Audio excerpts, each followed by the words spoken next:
Hello दोस्तों, स्वागत है आपका एलिगेंट ट्यूटोरियल के यूट्यूब चैनल पर। आज के इस वीडियो में आप क्लास 10 के एनसीईआरटी का chapter 3 pair of linear equations in two variables के इंट्रोडक्शन पार्ट्स को आप देखेंगे। आप इसमें देखेंगे कि इससे जो रिलेटेड जो प्रॉब्लम्स है उसको सॉल्व करने के लिए कौन कौन सा मेथड का यूज किया जाता है। तो हम सभी मेथड्स को इस वीडियो में डिटेल्स से स्टडी करेंगे। इसमें आप जानेंगे कि लीनियर इक्वेशन क्या होता है, पेयर ऑफ लीनियर इक्वेशंस क्या होता है, इसको कौन कौन सा मेथड से हम सॉल्व करते हैं। इस सभी बातों का स्टडी किया जाएगा बारी बारी से, जिससे कि आप इंट्रोडक्शन को कंप्लीट रूप से समझ सकें। तो आइए चलिए देखते हैं, बिना देर किए वीडियो को स्टार्ट करते हैं।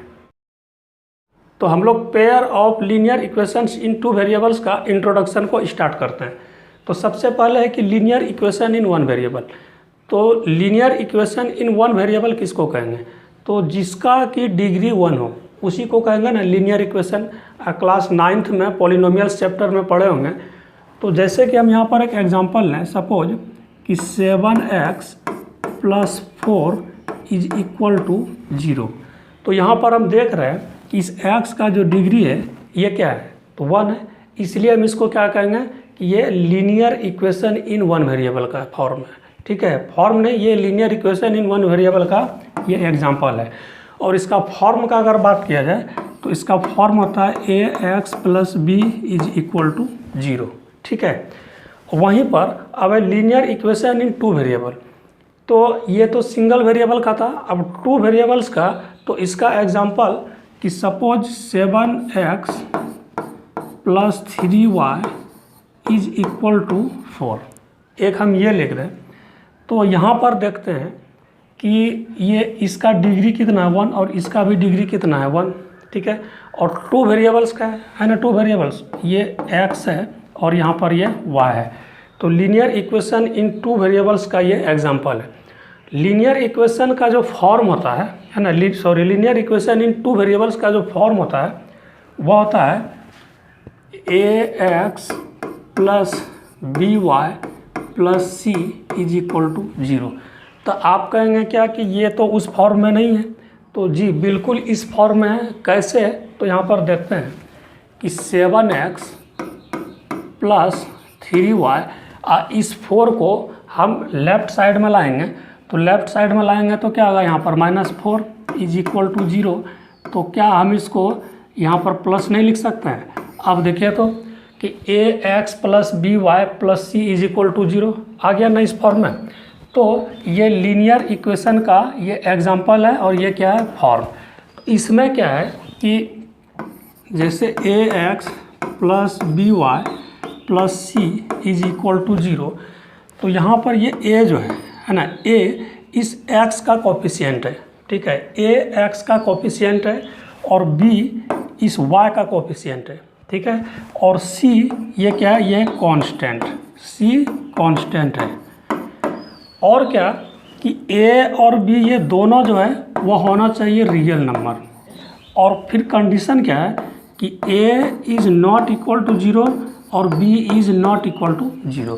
क्योंकि अगर ये a 0 हो जाएगा तो क्या होगा कि इस पूरे टर्म को ये 0 कर देगा। अगर a 0 हो जाएगा तो इस पूरे टर्म को 0 कर देगा, और ये b अगर 0 हो जाएगा तो पूरे टर्म को 0 कर देगा। तो फिर ये लीनियर इक्वेशन नहीं रहा। ठीक है, तो यहाँ पर ये इसका बेसिकली ये जानना है कि लीनियर इक्वेशन इन टू वेरिएबल्स का जो फॉर्म होता है वो होता है ax + by + c = 0।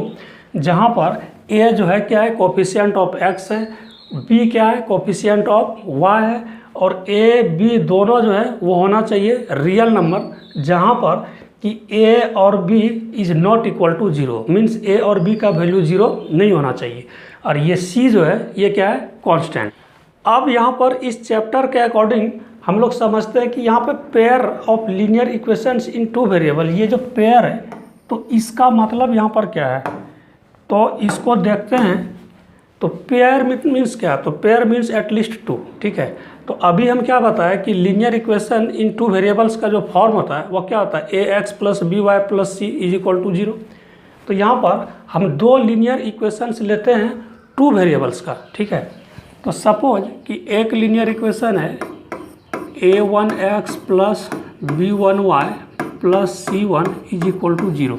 ठीक है, दूसरा इक्वेशन है कि a2x plus b2y plus c2 is equal to 0। तो ये दो लीनियर इक्वेशन है और दोनों क्या है, दोनों में दो दो वेरिएबल है ना, दोनों दो दो वेरिएबल। एक तो ये x और y, यहाँ पर क्या है x और y, दो वेरिएबल्स है दोनों में। c1 और c2 क्या है, ये कांस्टेंट है, c1 and c2 are constant, ये कांस्टेंट है। तो a1 जो है ना, ये a1 क्या है, कोफिशिएंट ऑफ x, ठीक है, और b1 क्या है, कोफिशिएंट ऑफ y। फिर उसी तरह से ये a2 भी क्या हुआ, कोफिशिएंट ऑफ x, और b2 क्या हुआ, कोफिशिएंट ऑफ y। तो यहाँ पर भी क्या होना चाहिए कि a1 b1 a2 b2 ये होना चाहिए क्या, तो ये होना चाहिए रियल नंबर, ठीक है, ये रियल नंबर होना चाहिए, तभी लीनियर इक्वेशन इन टू वेरिएबल्स का जो फॉर्म है वह तैयार होगा। तो और क्या कंडीशन है कि a1 is not equal to 0, b1 is not equal to 0, फिर उसी तरह से a2 is not equal to 0 और b2 is not equal to 0। Pair of linear equations in two variables के प्रॉब्लम्स को सॉल्व करने के लिए दो मेथड है, ठीक है। एक है आपका अलजेब्रिक मेथड, दूसरा है ग्राफिकल मेथड। तो इस दोनों मेथड से एग्ज़ाम में क्वेश्चंस पूछे जाते हैं और वहाँ पर मेंशन कर दिया जाता है कि solve by the elimination method, solve by the substitution method, है ना। तो हम लोग जानते हैं कि कौन कौन सा मेथड है। तो अलजेब्रिक मेथड में थ्री टाइप्स इसमें है। कौन कौन सा, एक तो है आपका एलिमिनेशन मेथड, दूसरा है सब्स्टिट्यूशन मेथड और तीसरा है क्रॉस मल्टीप्लिकेशन मेथड।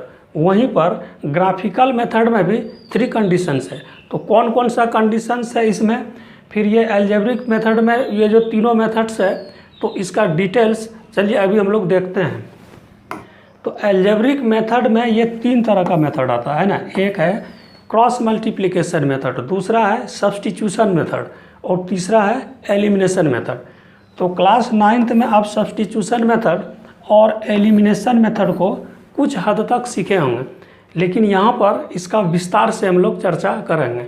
लेकिन जो सबसे ज़्यादा जो क्वेश्चन पूछा जाता है एग्ज़ाम में, वो पूछा जाता है क्रॉस मल्टीप्लिकेशन मेथड्स। तो अब हम लोग क्रॉस मल्टीप्लिकेशन मेथड को समझते हैं।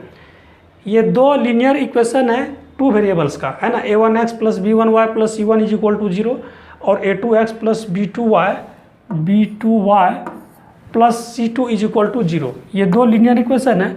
तो हमको x y का वैल्यू निकालना है, तो इसका तो कैसे निकालेंगे, सपोज इसी का हमको वैल्यू निकालना है ना, a1 b1 c1 और c2 के टर्म में। तो जैसे कि हम यहाँ पर क्या लिए, x लिए, तो जब x का ले रहे हैं तो क्या करना होगा कि इस x को कॉन्सेप्ट के लिए कि इस x को कवर कर दीजिए, ठीक है। इस x को जब हम कवर कर देंगे तो क्या बचा है यहाँ पर b1y प्लस c1 और इधर क्या है b2y प्लस c2। तो कोफिशिएंट ऑफ y क्या है b1, तो b1 c2 मल्टीप्लाई कर दीजिए, तो b1 c2 माइनस उसके बाद क्या होगा, इसको मल्टीप्लाई करेंगे c1 b2, है ना, c1 b2 minus c1 b2। तो ये x का हो गया। अब हम y का करते हैं। तो जिस तरह से x का जब ले रहे थे इसको कवर कर दिए थे पूरा, अब y का जब ले रहे हैं तो y को हम पूरा कवर कर देते हैं। तो y को कवर करने से अब फिर क्या यहाँ पर c1, तो c1a2 है ना, c1a2 माइनस c2a1 फिर उसी तरह से अब हम क्या करेंगे, इस कांस्टेंट टर्म को लेते हैं। तो 1, जब हम इसको 1 लिए, अब 1 क्यों लेते हैं यहाँ पर, तो अब जैसे कि कांस्टेंट है तो कुछ भी हो सकता है ना, जैसे 5, 10, 100, तो जो भी कांस्टेंट है उसको हम 1 से मल्टीप्लाई कर सकते हैं ना। जैसे 5 है तो 5 × 1 क्या 5 होगा। तो हम यहाँ पर 1 ले लेते हैं, क्योंकि 1 सब कांस्टेंट में कॉमन है। तो अब जैसे इसको ले रहे हैं, तो इसको लेने से क्या होगा, फिर इसको हम कवर कर दिए। अब बचा क्या, ये a1 b1 का टर्म, ये दोनों बचा। तो इसके लिए फिर क्या होगा कि a1 b2, ठीक है, a1 b2 minus a2 b1, A2B1, ठीक है। अब हमको इसमें से x और y का हमको वैल्यू निकालना है, तो क्या करना होगा कि अगर x का वैल्यू निकालना है तो इसका और ये लास्ट वाला का है ना, इस दोनों को हम इक्वल कर देंगे और क्रॉस मल्टीप्लिकेशन कर देंगे तो x का वैल्यू निकल जाएगा। वहीं पर अगर हमको कि y का वैल्यू निकालना है तो उस केस में क्या करेंगे कि इसको इससे इक्वल कर देंगे, क्योंकि ये तीनों एक दूसरे का इक्वल है। इस कॉन्सेप्ट के बेस्ड पर एक एग्जांपल को हम लेते हैं कि 2x + 5y = 17 और 5x + 3y = 14। तो हमको क्या करना है कि सबसे पहले कि इस फॉर्म में लिखना है। तो अभी तो ये इस फॉर्म में नहीं है, तो इस फॉर्म में लिखने के लिए हमको क्या करना होगा, जैसे ये 2x + 5y और इस 17 को हम इधर लाते हैं तो क्या होगा -17 = 0। तो अभी भी तो ये फॉर्म में नहीं आया, क्योंकि a1x + b1y + c1 = 0। यहाँ पर क्या है, प्लस है और यहाँ क्या है, माइनस। तो पहले तो हमको इस फॉर्म में लाना होगा। तो 2x + 5y प्लस और यहाँ पर -17 = 0 अब आ गया इस फॉर्म में। फिर सेकेंड इक्वेशन को इसी के फॉर्म पर हम लाते हैं, तो 5x + 3y प्लस यहाँ पर ये -14 = 0। अब क्या करना है हमको कि a1 b1 c1 कौन कौन सा इसमें हमको यहाँ पर मेंशन करना है। तो जैसे a1 कितना है यहाँ पर 2, b1 तो b1 है कितना 5 और c1 है -17, ठीक है। फिर a2 तो a2 है 5, b2 है 3 और c2 है -14, ठीक है। अब क्या करेंगे कि ये जो है इसको इस पर इम्प्लीमेंट करना है। तो हमको चूँकि x का पहले वैल्यू निकालना है, तो x का वैल्यू निकालना है तो हम क्या करेंगे कि इसको है ना, इस फर्स्ट और लास्ट को हम लिखेंगे इक्वल करके। तो x / b1 c2 - c1 b2 = क्या है 1/a1 b2 1/a1 b2 -a2 b1। तो अब क्या करते हैं, इसका वैल्यू पुट करते हैं। तो x है ना b1 c2, तो b1 कितना है, b1 है 5 है ना, b1 है यहाँ पर 5 और c2 तो c2 कितना -14, तो -14 × 5 तो कितना होगा -70, ठीक है। और यहाँ पर है क्या, फिर बीच में ये माइनस। अब है c1 b2, तो c1 है -17 और b2 है 3, तो -17 × 3 कितना -51 और फिर इसका माइनस है तो माइनस इंटू माइनस क्या, तो प्लस = 1/, अब यहाँ पर लिखेंगे 1/a1 b2। तो a1 कितना है, तो a1 है यहाँ पर 2 और b2 कितना है 3, तो 3 2 जा कितना 6, ठीक है। और माइनस फिर यहाँ पर है a2 b1, तो a2 क्या है 5 और b1 क्या है 5, तो 5 5 जा 25। अब इसको सॉल्व करते हैं। तो ये क्या होगा कि x/, इसको हम सॉल्व करेंगे तो कितना होगा -19, ठीक है, = 1/-19 आएगा ना, कि -25 + 6 तो ये -19 और ये -70 + 51 तो ये -19। अब इसको हम सॉल्व करें, क्रॉस मल्टीप्लिकेशन करेंगे तो ये क्या होगा कि माइनस माइनस कैंसिल हो जाएगा, ठीक है, और ये 19 ये कैंसिल हो जाएगा। इस तरह से जो x का वैल्यू आया वह क्या आया 1। उसी तरह से हम y का अब सॉल्व करते हैं और देखते हैं कि y का वैल्यू कितना आता है। तो y का वैल्यू निकालने के लिए हमको क्या करना होगा कि इस दोनों को इक्वल करना होगा, ठीक है। तो ये है ना y/c1a2, यहाँ पे लिखे y/c1a2 माइनस c2a1 है ना, c2a1 = 1/a1b2 और माइनस a2b1, ठीक है। अब यहाँ पर क्या करेंगे, इसी वैल्यू को हम यहाँ पर पुट करते हैं। तो y/c1 तो c1 कितना -17 और a2 तो कितना 5, तो -17 × 5 तो -85 माइनस C2A1, तो C2 कितना -14 और A1 कितना 2, तो -14 × 2 तो -28 इज इक्वल टू, अब यहाँ पर 1/A1B2, तो A1 है 2 है ना, A1 है 2 और B2 है कितना 3, तो 2 3 जा कितना 6 माइनस A2B1, तो A2 है 5 और B1 है 5, तो ये कितना जाएगा 5 5 जा 25। अब इसको तो y/-85 आइए minus into minus plus 28 is equal to 1/-19।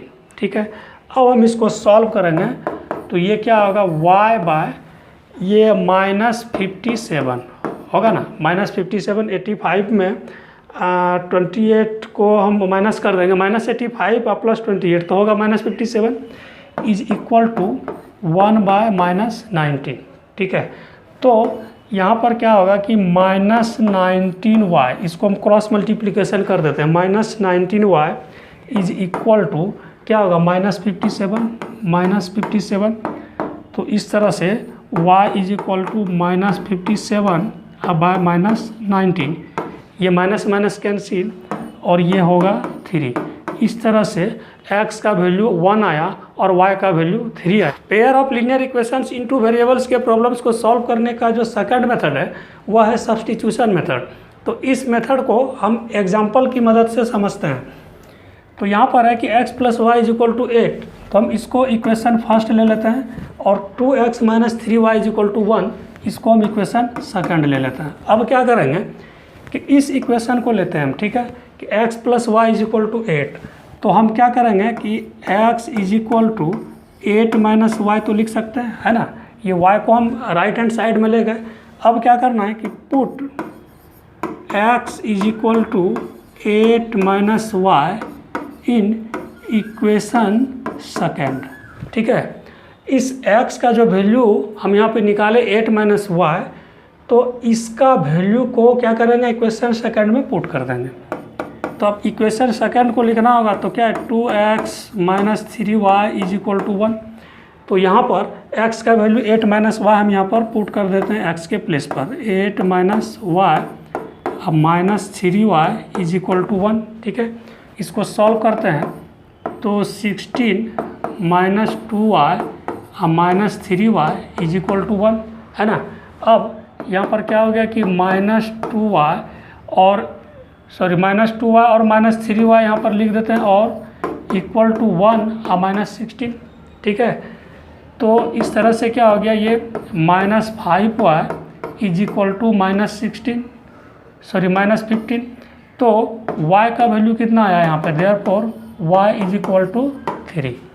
अब इस y के वैल्यू को इक्वेशन 1 में पुट करते हैं। Put y = 3 in equation first. तो इक्वेशन फर्स्ट क्या है, इक्वेशन फर्स्ट है x + y = 8, तो यहाँ पर हम पुट कर देते हैं तो x + y = 8। अब y का वैल्यू हम यहाँ पर 3 पुट कर देते हैं, तो x + y का वैल्यू 3 है = 8, तो देयरफॉर x = क्या हो गया 5। तो थर्ड मेथड है एलिमिनेशन मेथड। तो एलिमिनेशन मेथड को समझने के लिए हम एग्जांपल लेते हैं। तो ये है x + y = 8, इसको इक्वेशन फर्स्ट लेट कर लिए। सेकंड है 2x - 3y = 1। तो क्या करना होगा हमको कि इसमें या तो y को या फिर x को हमको रिमूव करना है। तो y और x कैसे रिमूव होगा, तो अगर हमको x को रिमूव करना हो तो क्या करना होगा कि इक्वेशन फर्स्ट में 2 से मल्टीप्लाई करके और क्या करेंगे सब्ट्रैक्ट कर देंगे। वहीं अगर हमको y को रिमूव करना है तो क्या करेंगे कि इक्वेशन फर्स्ट में 3 से मल्टीप्लाई करके और ऐड कर देंगे, है ना। तो हम यहाँ पर क्या करते हैं कि इक्वेशन फर्स्ट में हम 3 से मल्टीप्लाई कर देते हैं। इक्वेशन फर्स्ट में हम 3 से मल्टीप्लाई कर दिए, तो इक्वेशन फर्स्ट में 3 से मल्टीप्लाई करेंगे तो क्या होगा 3x + 3y = 24। ठीक है, इसको हम इक्वेशन थर्ड दे दिए। ठीक है, अब ये जो सेकंड इक्वेशन है इसको कुछ नहीं करना, 2x - 3y = 1। अब क्या करेंगे कि इसको देखते हैं यहाँ कि रिमूव कैसे हो रहा है। तो y जो है इसको 3y और -3y इसको अगर हम ऐड कर दें, ठीक है, तो हम यहाँ पर क्या करते हैं कि इसको हम इक्वेशन 2 ले लेते हैं, ठीक है, चूँकि 2 है ही यहाँ पर, तो इसको क्या करेंगे कि ऐड कर देंगे 2 + 3। तो ऐड करने से क्या होगा, तो ऐड करने से ये कैंसिल हो गया, है ना, +3y -3y तो ये 0, और इधर क्या हो गया, तो 5x और यहाँ पर कितना 25, ठीक है। देयरफॉर x = 25/5 और ये आया 5, मीन्स x का वैल्यू क्या आया 5। अब हमको क्या करना है, y का वैल्यू निकालना। तो y का वैल्यू निकालने के लिए क्या करेंगे कि put x = 5 in equation first. तो इक्वेशन फर्स्ट क्या है, इक्वेशन फर्स्ट है x + y = 8, x + y = 8। अब क्या करेंगे कि x का वैल्यू यहाँ पर 5 पुट कर देते हैं, तो 5 + y = 8, देयरफॉर y = 8 - 5, ठीक है, 8 - 5, तो y का जो वैल्यू आया वो आया 3, y का वैल्यू 3 और x का वैल्यू 5। अगर हम इसको वेरीफाई करें तो x का अगर यहाँ पर 5 दें और y का 3 दें तो ये आ तो गया 8, ठीक है। तो इस तरह से ये जो एलिमिनेशन मेथड है इसका प्रॉब्लम्स को ऐसे ही सॉल्व किया जाता है। तो अब इसके बाद जो है वो है ग्राफिकल मेथड। ग्राफिकल मेथड से pair of linear equations in 2 variables के प्रॉब्लम्स को सॉल्व करने के लिए 3 कंडीशंस हैं यहाँ पर। कौन कौन सा, तो एक तो है क्या कि एक ग्राफ दूसरे ग्राफ को इंटरसेक्ट कर दे, है ना, इंटरसेक्ट कर दे, एक केस तो ये हो गया। दूसरा कि जब दोनों ग्राफ पैरेलल हो जाए तो उस केस में हम क्या करेंगे। और तीसरा जब कोइंसिडेंस कर जाए, मतलब एक के ऊपर दूसरा ग्राफ आ जाए। तो चलिए हम बारी बारी से इसको देखते हैं। तो चूँकि ये pair of linear equation in 2 variables का प्रॉब्लम है, तो ये 2 तो लीनियर इक्वेशन होगा ही, ठीक है, 2 वेरिएबल्स का। तो सपोज कि एक a1x + b1y + c1 = 0, एक ये इक्वेशन है, दूसरा ये है, ठीक है। अगर x का कोफिशिएंट कौन सा है यहाँ पे a1 और y का कोफिशिएंट क्या है तो b1, यानी कि अगर a1 / a2 is not equal to b1 / b2, ठीक है। कंडीशन समझिए पहले, केस फर्स्ट कि अगर coefficient of x divide by coefficient of x, second equation का मीन्स क्या, a1 / a2 is not equal to b1 / b2, अगर ऐसा होगा तो उसका ग्राफ जो है इस टाइप से होगा। तो इस टाइप का जो ग्राफ है तो हम इसको क्या कहते हैं, इसको कहेंगे हम इंटरसेक्टिंग लाइंस, है ना। क्या कहेंगे इसको, इंटरसेक्टिंग लाइंस, क्योंकि यहाँ पर ये इंटरसेक्ट करके कट गया। और क्या होगा कि इसका जो सॉल्यूशन होगा ना, इसका जो सॉल्यूशन होगा, इसका सॉल्यूशन कैसा होगा, ओनली वन सॉल्यूशन होगा। सॉल्यूशन होगा इसका ओनली वन, और इसी को हम यूनिक सॉल्यूशन भी कहते हैं। इसको यूनिक सॉल्यूशन भी कहते हैं। अब यहाँ पर एक वर्ड आएगा कि कंसिस्टेंट, है ना। तो कंसिस्टेंट किसको कहेंगे, तो कंसिस्टेंट का कॉन्सेप्ट है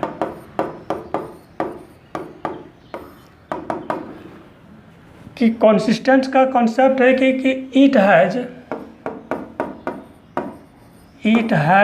एट लीस्ट वन सॉल्यूशन, जिसका कि कम से कम एक सॉल्यूशन हो, उसको हम क्या कहेंगे, कंसिस्टेंट। और जिसका सॉल्यूशन हो ही नहीं तो उसको क्या कहेंगे, इनकंसिस्टेंट। तो यहाँ पे क्या क्या निकला, एक तो इंटरसेक्टिंग लाइंस हो गया यहाँ पर, ठीक है। दूसरा कि इसका जो सॉल्यूशन होगा वो क्या होगा, ओनली वन सॉल्यूशन होगा, और उसी को क्या कहते हैं कि यूनिक सॉल्यूशन कहते हैं। और क्या तीसरा कि ये कंसिस्टेंट होगा, ठीक है। सेकंड केस है इसका, सेकंड केस है कि जैसे यहाँ पर हम देखते हैं पहले कि a1x + b1y plus c1 is equal to 0। Second है a2x plus b2y plus c2 is equal to 0। ये दो लीनियर इक्वेशन है।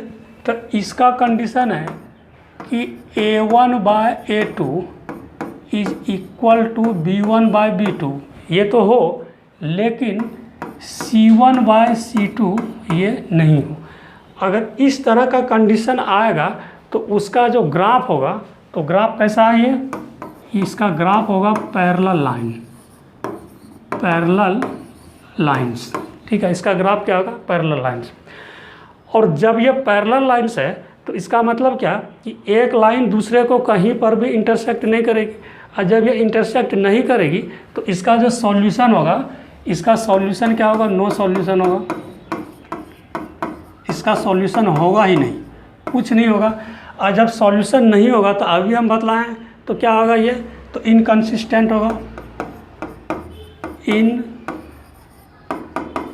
इनकंसिस्टेंट होगा, क्योंकि कहीं पर भी इंटरसेक्ट ये नहीं कर रहा है ना, ये पैरेलल लाइन कहीं पर भी इंटरसेक्ट नहीं करेगा। तीसरा कंडीशन है इसका, तीसरा जैसे कि हम लेते हैं यहाँ पे कि a1x plus b1y plus c1 is equal to 0, और second equation a2x plus b2y plus c2 is equal to 0। ये दो इक्वेशंस है। तो ये किस कंडीशन में ये कॉन्सिडाइज करेगा, मीन्स क्या कि एक दूसरे के ऊपर ओवरलैप करेगा, किस कंडीशन में। तो इसके लिए है कि अगर a1 बाय a2 है ना is equal to b1 by b2 हो जाए, फिर ये भी इक्वल हो जाए c1 बाय c2 का, तो हम इसको क्या कहेंगे, इसका जो ग्राफ का जो नेचर होगा वो क्या होगा कि कोइंसिडेंस लाइन ये होगा, एक दूसरे के ऊपर ओवरलैप करेगा। तो इसका जो क्या होगा, सॉल्यूशन होगा, इसका सॉल्यूशन होगा या नहीं, क्योंकि एक ग्राफ दूसरे ग्राफ के ऊपर है, तो बहुत सारा पॉइंट पर ये क्या है, बहुत सारा पॉइंट के ऊपर ये टचिंग में है ना। तो क्या होगा कि मेनी सॉल्यूशन होगा, मतलब क्या कि infinitely many solution, infinitely many solution. और क्या कि ये होगा क्या कि ये कंसिस्टेंट होगा, क्योंकि एक से अधिक तो सॉल्यूशन हो रहा है इसका, है ना। तो ये होगा इसका कंसिस्टेंट, कंसिस्टेंट। आई थिंक आपको यह वीडियो अच्छा लगा होगा, तो फिर भी मैं आपसे पूछता हूँ कि आपको इस वीडियो का कौन सा पार्ट अच्छा लगा। जो पार्ट अच्छा लगा उसके बारे में आप मुझे कमेंट करें। मिलते हैं नेक्स्ट वीडियो में। जय हिंद। दोस्तों, आपको यह वीडियो कैसा लगा आप हमें कमेंट ज़रूर करें, और हाँ, लाइक सब्सक्राइब करना तो बिल्कुल ना भूलें। तो मिलते हैं एक नए वीडियो के साथ, तब तक के लिए धन्यवाद।